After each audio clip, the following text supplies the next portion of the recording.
Y les voy a presentar a mi panel. Voy a arrancar por la dama, Guadalupe González. Bienvenida, ¿cómo estás? Muchas gracias. Gracias por tenerme. ¿Cuánto tiempo vinculada al mundo automotor? Un montón. Pero con un nuevo capítulo. Vamos a ver quién es Guadalupe, te la presento. Guadalupe González, directora de Recursos Humanos de Mercedes-Benz Camiones y Buses. Durante su trayectoria profesional, desarrolló grandes conocimientos en gestión de personas, negociación y procesos de toma de decisiones, entre otros. Guadalupe está especializada en recursos humanos por la Universidad de San Andrés. Cuenta con un MBA y una diplomatura en coaching ontológico por la Universidad Di Tella. Su hobby es viajar. Directora de Recursos Humanos de Mercedes, Buses y Camiones, que es una empresa que surgió ¿hace cuánto? Hace 1 año y medio, así que somos muy jóvenes, pero tenemos 70 años de experiencia en la industria automotriz, pues venimos de un grupo de Mercedes-Benz consolidado que se escindió en los últimos año y medio, así que somos una subsidiaria de Daimler Truck en Alemania. Luis Guastini, bienvenido, ¿cómo estás? Hola, ¿qué tal? Mucho gusto. Bueno, siempre es bueno tenerte en un panel porque vos das contexto a la micro de la que vamos a hablar acá con nuestros speakers. ¿Hace cuánto como número 1 en Manpower Group? Van a ser 6 años que estoy como número 1 y yo soy una rara avis porque tengo 26 años en la compañía. Tendencias, lo que viene, nuevos estudios. Él es Luis Guastini. Luis Guastini, presidente y director general de Manpower Group Argentina. Ingresó a la compañía en 1996 y desde el año 2017 se desempeña en su cargo actual. Luis es abogado graduado por la UBA con una especialización en asesoramiento jurídico de empresas de la UCA, además de una especialización en gestión estratégica de recursos humanos. Con Hernán Scotti somos jóvenes, viejos conocidos, hace 25 años que estamos más cada o uno menos, en sus roles, transitando, más o sí, menos. Tal cual, pasando por diferentes momentos, ¿no? Distintos rubros, ¿por cuáles rubros pasaste? Y pasé, 16 años en Volkswagen, 2 años en Action Energy, unos casi 4 años en Frávega y hace 3 años que estoy en Día. Hashtag 1000, ¿por qué? Hashtag 1000 porque este año pudimos llegar a las 1000 tiendas en Argentina. Hernán Scotti, ¿de él se trata? Hernán Scotti, director de Recursos Humanos de Día Argentina. Con más de 25 años de experiencia en recursos humanos, hace 3 años se sumó al equipo para liderar el proceso de transformación cultural. Hernán es graduado de la licenciatura en Recursos Humanos de la Universidad de El Salvador, además de docente universitario en materias de gestión de recursos humanos. Bueno, arranquemos por generar cultura en una empresa nueva, que a su vez tiene una marca que tiene su legado. Digo, ¿cómo es generar algo de startup? Está buenísimo porque es un evento que no sucede todo el tiempo en una compañía. Como te decía, nosotros tenemos 1 año y medio. En ese poquito tiempo pudimos hacer una inversión de $20 millones en un predio en Zárate con una perspectiva de exportación que en la industria automotriz es súper importante en este contexto. Y además tenemos productos nacionales en nuestra venta. Un 70% de nuestros productos vendidos en lo que va del año son nacionales, así que estamos contentos por eso. Todos estos logros en una empresa tan joven lo valoramos mucho y yendo al punto de la cultura que vos comentás, tenemos este desafío, ¿no? Que tenés 70 años de experiencia con gente de muchísimos años, con gente joven trabajando y lo que vos buscás es generar el aprecio por esa diversidad.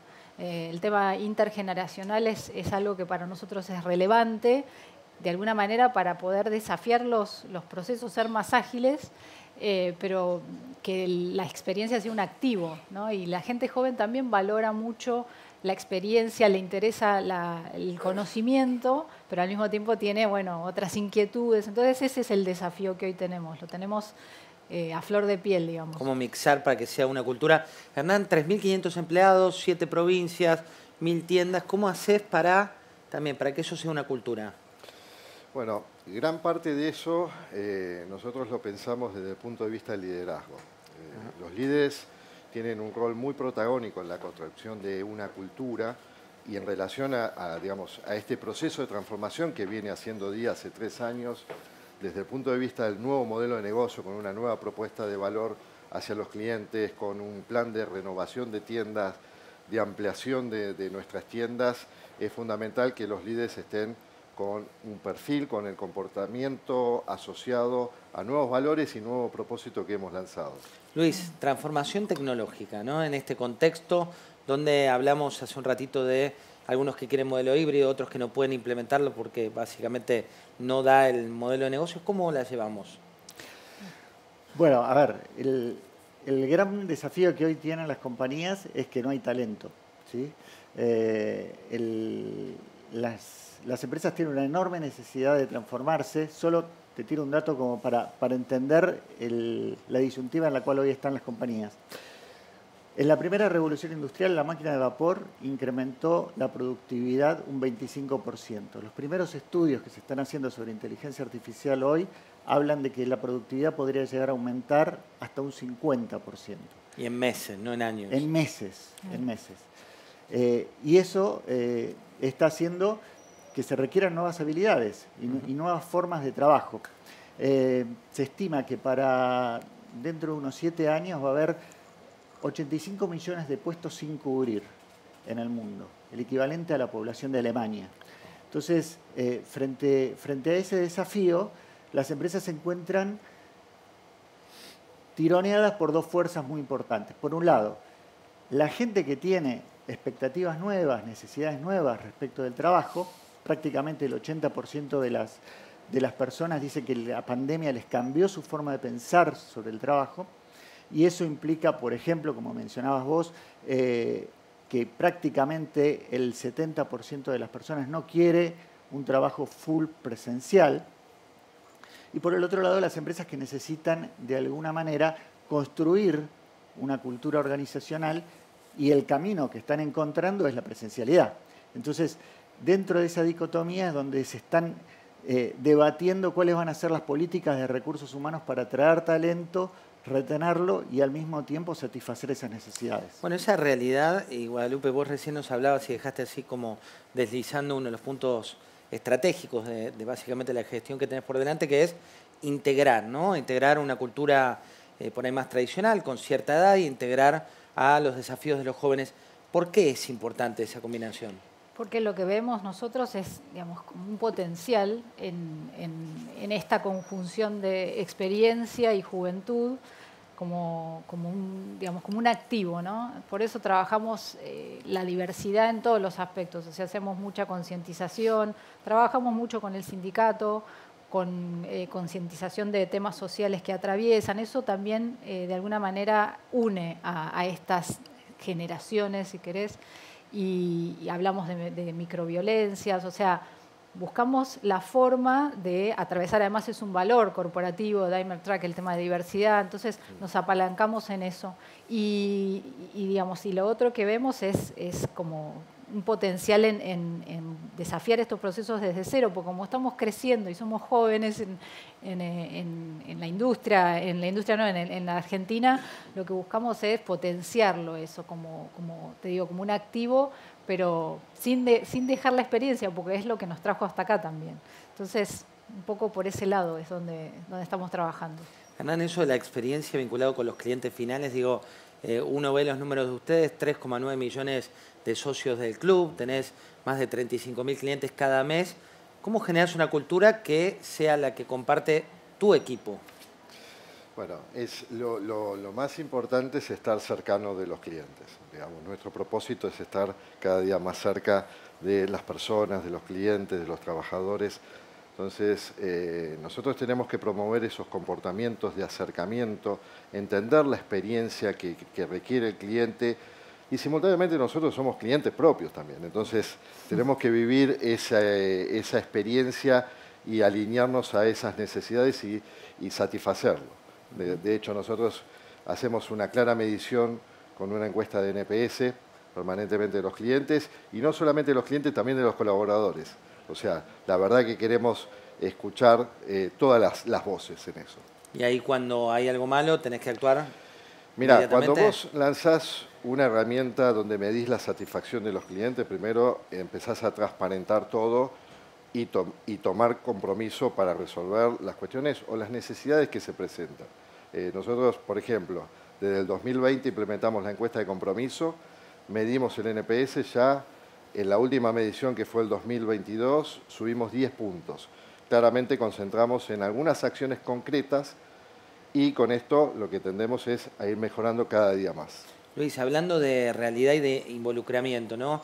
Recién nos hablabas de transformación tecnológica, también nos diste algunos datos de inteligencia artificial, pero ¿cuál es el rol que tienen que ocupar los líderes, tanto de recursos humanos como los número 1 de compañías? Bueno, a ver, yo creo que el trabajo del liderazgo es fundamental para poder realizar la transformación que necesitan hoy hacer las empresas. Es muy habitual que frente a la necesidad de cambiar rápidamente, las empresas empiecen a utilizar un montón de herramientas, certifican en metodologías ágiles, mandan a la gente a hacer cursos, hacen capacitaciones dentro de la compañía y al final del día el resultado es pobre o no se termina de notar. Y esto tiene que ver con la cultura organizacional, que es un poco el tema que nos convoca en este panel, porque en definitiva la cultura de la organización es cómo nosotros entendemos que hay que hacer las cosas para poder sobrevivir dentro de esta organización. Y eso se aprende. Ahora, cambiar la cultura no es algo fácil, no es algo que se hace de un día para el otro y tampoco se hace con capacitaciones. La cultura, en definitiva, es de lo que habla la gente, son las conversaciones que tienen las personas dentro de una organización. ¿Y quién es el que genera las conversaciones dentro de la organización? El líder. Entonces, el rol del líder es clave para poder transformar la cultura y por transformar la cultura poder hacer esa transformación humana que requiere la tecnología. Luis, hay todo tipo de líderes, ¿no? Tenés el líder empático, tenés el líder que es más verticalista, tenés líderes que les encanta sentirse parte del equipo y a veces se convierte eso en un vicio de liderazgo cuando querés ser el mejor amigo y vos tenés que marcar ciertamente la cancha. ¿Qué es un buen líder hoy? Mira, si vos agarrás la biblioteca vas a encontrar un catálogo de habilidades del buen líder según cada libro que vos encuentres que te va a hacer desistir completamente de ser líder porque es tantas las habilidades, son tantas las habilidades que supuestamente se requieren que parecería algo imposible o inalcanzable. Yo diría que hay sí algunas habilidades que son fundamentales. La inteligencia, que es algo bastante menospreciado en el ámbito de los recursos humanos, porque no suele medirse, y es muy importante la capacidad de asociar conceptos inconexos para poder ayudar a tu equipo a pensar fuera de la caja. La empatía, que es fundamental para poder comprender lo que está pasando en los equipos. Hoy el 30% de la gente dice que se siente incomprendida por su líder, que no está recibiendo, no está comprendiendo su líder el esfuerzo que están haciendo ni se los está reconociendo. Wow, altísimo el porcentaje. Es un montón. La integridad, porque un líder inteligente, que además es empático, puede movilizar a la organización hacia cualquier lado. Y si el líder no es íntegro, puede ser un destrozo que después no se puede volver atrás. Entonces, yo te diría que líderes empáticos, inteligentes, íntegros, son los que tienen la capacidad de impulsar, inspirar y transformar las organizaciones. Me encanta este encuentro, porque siempre aprendés, siempre te llevas algo. Sí. Guadalupe, hay otro desafío que tienen ustedes, dicen, bueno, vamos a convertirnos en una empresa nueva, respondemos a Daimler Truck, invertimos $20 millones, hacemos una planta de chasis y también de logística y de distribución, pero a su vez queremos exportar a México y hacen una primera prueba. ¿Qué pasa con la elección de la gente para ese perfil exportador? ¿Cómo tenés que prepararte? Bueno, coincido un montón con lo que habla de los líderes. Nosotros al buscar una cultura también innovadora y ágil, al líder lo que le pedimos y desarrollamos es este tema de la empatía, como vos decías, y que sea un liderazgo colaborativo, porque entendemos que en la diversidad, que es el valor también de nuestra compañía, encontrás las soluciones de manera más rápida en una creación de red, de contención, y el líder tiene rápidamente las soluciones más a mano. También el tema del empoderamiento, pero me encantó lo de la empatía, porque uno de los pilares que nosotros trabajamos en el liderazgo es liderarse uno mismo, el otro es liderar al equipo y liderar el negocio.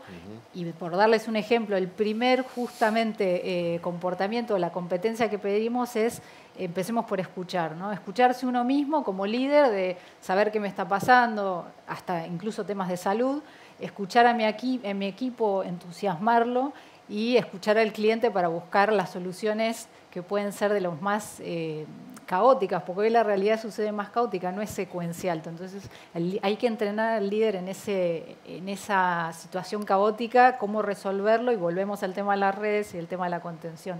Así que estamos trabajando esos aspectos en los líderes para poder enfrentar al negocio.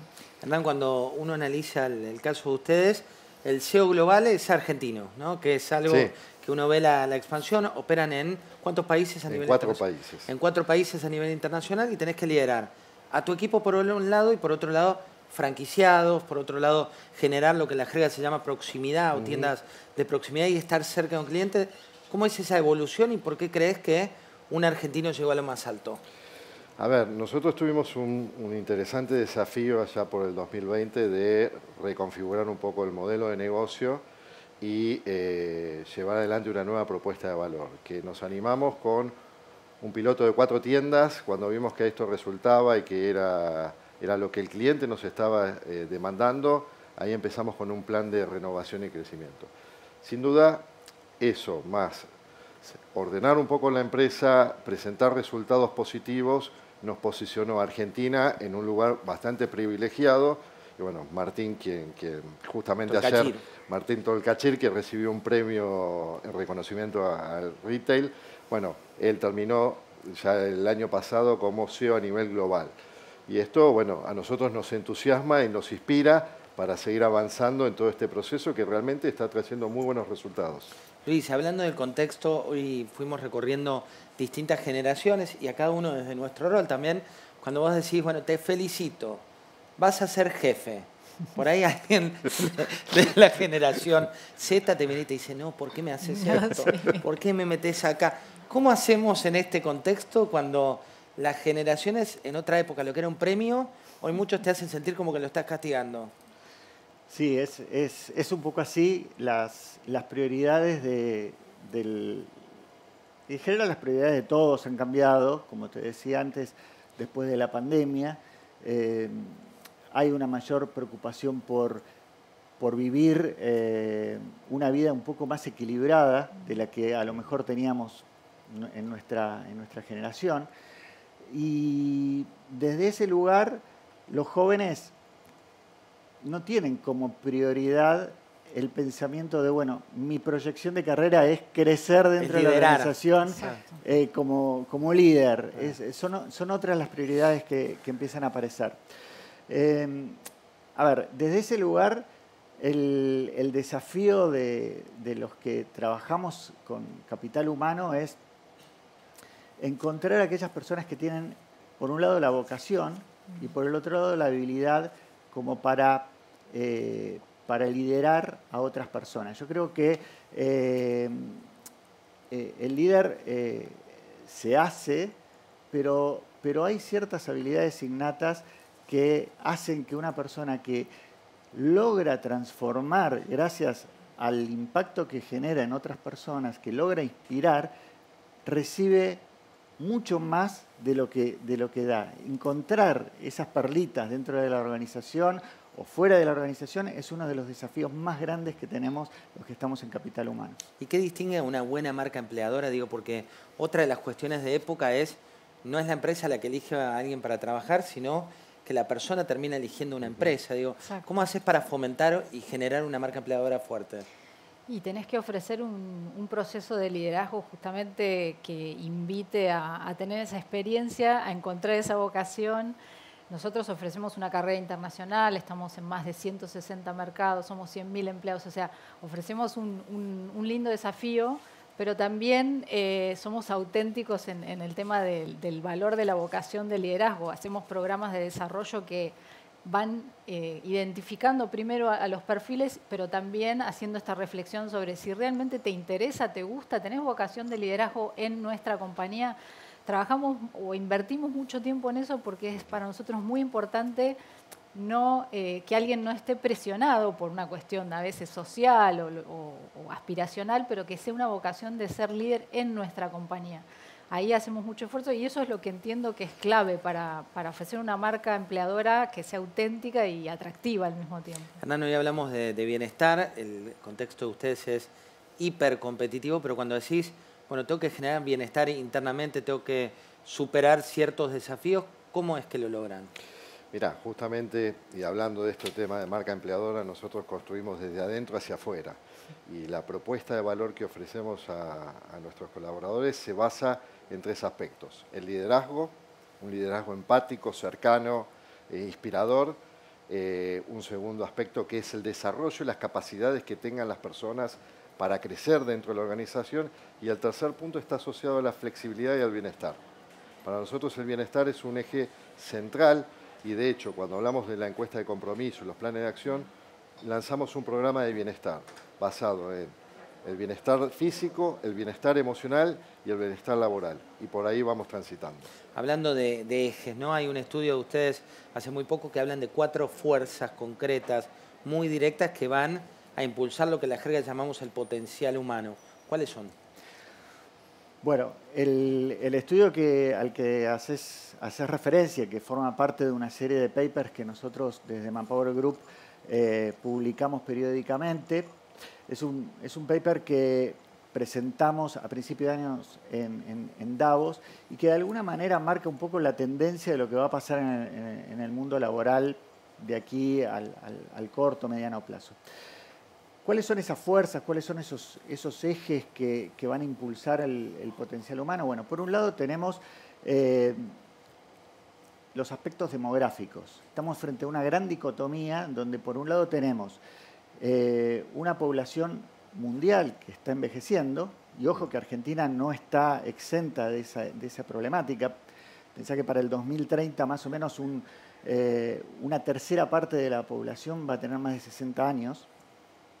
Por el otro lado tenemos un montón de gente nueva que está ingresando al mercado laboral, donde el otro 30% de la población laboral va a estar integrada por la generación Z, que tiene otras expectativas completamente distintas a las que pueden tener el resto de las generaciones, por ejemplo, con relación a la diversidad, a la inclusión y dónde quieren trabajar.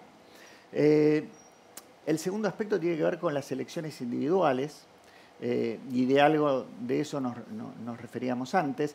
Ya no es solo el salario el que mueve la decisión para trabajar en una empresa, tiene que ver con el bienestar, tiene que ver con la salud, tiene que ver con el desarrollo, la empleabilidad. El tercer aspecto tiene que ver con el cambio tecnológico y el cuarto tiene que ver con cómo se están reconfigurando los modelos productivos, sobre todo a partir de la pandemia y a partir de que las organizaciones se dieron cuenta de que ciertas concentraciones generan altísimo riesgo.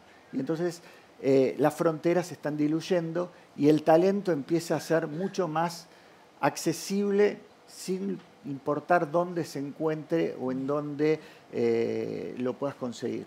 En este panel tenemos, como lo charlábamos, gente con mucha experiencia, muchos años de experiencia en el rubro de recursos humanos.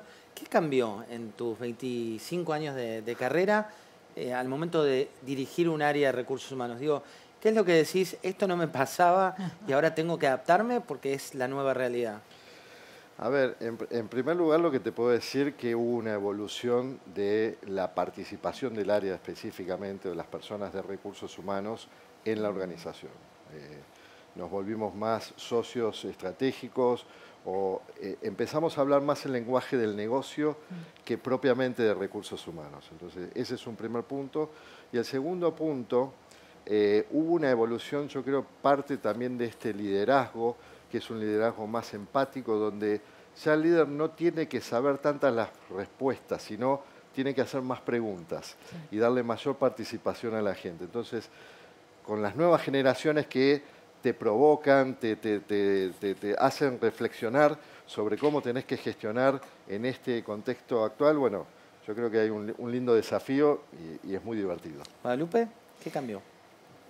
Coincido que cambió el rol de recursos humanos, está más cerca del negocio, pero también es un asesor buscado. Te buscan antes, tal vez, te buscaban para otras cosas y ahora te buscan para que estés al lado del negocio y que también los asesores en el tema del manejo de la gente. O sea, definitivamente eso sí cambió mucho.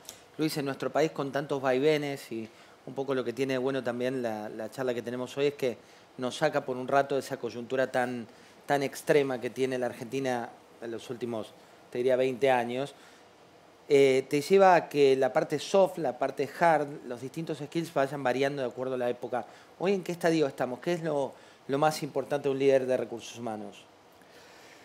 Mira, el otro día, yo me suelo juntar con un grupito de empleados elegidos medio al azar, cada tanto para escuchar un poco los chicos qué están esperando y también para que me hagan preguntas, ¿no? Entonces, una pregunta tenía que ver con eso. Y yo les decía, bueno, miren, cuando yo entré en la compañía, yo entré como abogado en la compañía, y había una premisa que era, gerentes de legales me venían a ver los abogados y me decían, che, yo no quiero hacer esta tarea, es administrativa, es un embole. Bueno, y en aquel momento era una máxima decir, mirá, con el puesto vienen tareas administrativas que no te van a gustar, pero que las tenés que hacer igual. Hay de todo. Es decir, Sí, viene sí. la tarjeta Conformate con lo bueno, sí, pero sabés que hay una porción de tareas que no vas a hacer. Yo creo que uno de los cambios más significativos y que viene de la mano del cambio tecnológico es que hoy podemos cuestionar con mucha profundidad que esas tareas que no nos gustan, o sea, no son necesariamente obligatorias y que pueden ser realizadas por la tecnología. Y eso está cambiando la lo forma repetitivo, de pensar. decir, lo que...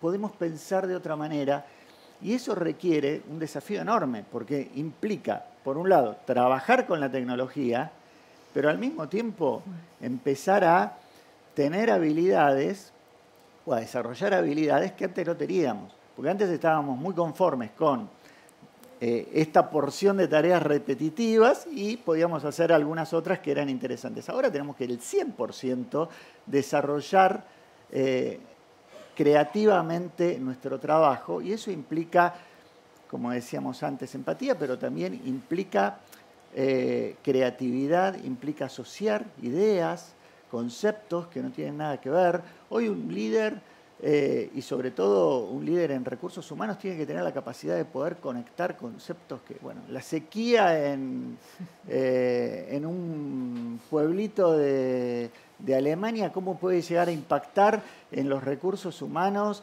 que yo tengo que administrar en tal zona del país? Esa capacidad de poder asociar dos elementos no te lo va a dar la tecnología y necesitamos desarrollarla nosotros. 2 minutos, última pregunta, pasa rápido esto. La Argentina está llena de líderes bomberos, ¿no? Porque lamentablemente vos, cuando querés concentrarte en el largo plazo, te cae que te cambiaron la de JAE, te cae que te cambiaron, no sé, te ponen un nuevo precio, no sé cuánto. Sin meternos en la coyuntura, pero sí como concepto es, ¿cómo hacen para salir de la trampa de ese líder bombero? De tener que apagar acá cuando en realidad vos estabas mirando para allá, o esta idea de romper silos en un país que está construyendo constantemente silos. ¿Cómo salís de ahí, Hernán? Yo creo que es un gran desafío que tenemos. Puntualmente, yo creo que uno de los puntos relevantes es hacer foco. Hacer foco. Cuando vos tenés prioridades que son mayor a la cantidad de los dedos de la palma de la mano, hay algo que no está funcionando bien. Entonces, concentrate en hacer foco y tenemos que estar acostumbrados a que convivimos en un mundo incierto, volátil, cambiante, ambiguo, que tenemos que aceptarlo como es y trabajar en el corto y en el largo. Para lo de la mano que me gustó como es por el día, es por el mes, porque no nos dan hoy. Hoy te juro que el país no me deja con 5. Sí, sé que es complejo, pero digamos, tenemos que apuntar por lo menos en el año, no tener más en el año, bien. Guadalupe, ¿tu fórmula? Es hacer foco y replantearse todo el tiempo el propósito. ¿Para qué estoy? ¿Cuál es mi misión? En cada uno en su función. Es una disciplina que hay que tener, es como una gimnasia, es muy tentadora en Argentina porque es adrenalínico la del bombero. Eso te vuelve al eje. Exacto. Entonces, todos los días vuelve para qué estoy, las prioridades y al equipo transmitirle siempre eso. Miremos un poquito más allá, no nos agobiemos. Es todo un ejercicio, yo creo que es como ir al gimnasio. Pero... Ahí está, 5 ejes. Y yo le agregaría no tener miedo a poder capitalizar lo bueno que tiene que seamos bomberos. Es verdad. Porque es un diferencial que tenemos los argentinos, esa capacidad de ser resilientes y poder resolver rápidamente problemas. Si le ponemos foco y si nos centramos en nuestro eje, tenemos un diferencial que en otros lados es muy difícil encontrar. Igual danos Suiza por unos meses. Te pido solo por un placer haberlos tenido, ¿eh?